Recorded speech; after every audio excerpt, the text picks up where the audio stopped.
dissolution du collectif Le Soulèvement de la Terre a été suspendue, on le sait, par le Conseil d'État. C'était considéré comme un revers pour le gouvernement. Et hier, les membres de ce collectif écologiste ont dérapé, on peut dire ça ? Oui, on peut dire ça dans le cadre du convoi de l'eau. Cette protestation itinérante contre les méga-bassines qui doit traverser 5 départements du centre de la France. Eh bien, des débordements ont eu lieu.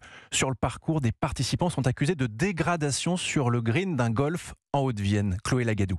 Oui, hier en début d'après-midi, plusieurs dizaines de personnes cagoules noires sur la tête s'introduisent dans le golfe de Beaumont-Saint-Cyr en cisaillant le grillage.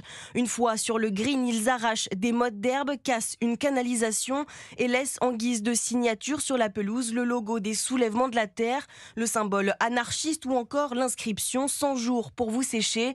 Face à ces actes de vandalisme, Christophe Jolin, le directeur du golfe, est outré. C'est du travail qui est complètement à reprendre. Moi, j'ai des jardiniers qui passent leur journée à entretenir le parcours. Donc c'est totalement intolérable. Là, c'est des dégradations volontaires. C'était prémédité, puisque les gens avaient des marqueurs, des bombes, etc., puisqu'ils ont tagué en fait les greens. Donc c'est purement volontaire. Donc je suis scandalisé. J'ai pas de mots. Je trouve que la manifestation convoi de l'eau qui avait pour objectif d'expliquer aux gens que la ressource en eau était une ressource rare, ça part d'une bonne intention, mais les débordements par des gens sont peut-être extérieurs à cette manifestation qui vient de se greffer. Je trouve ça déplorable. Un acte revendicatif non planifié, se défendent les organisateurs du convoi de l'eau, eux qui assurent ne pas être à l'initiative de ces dégradations.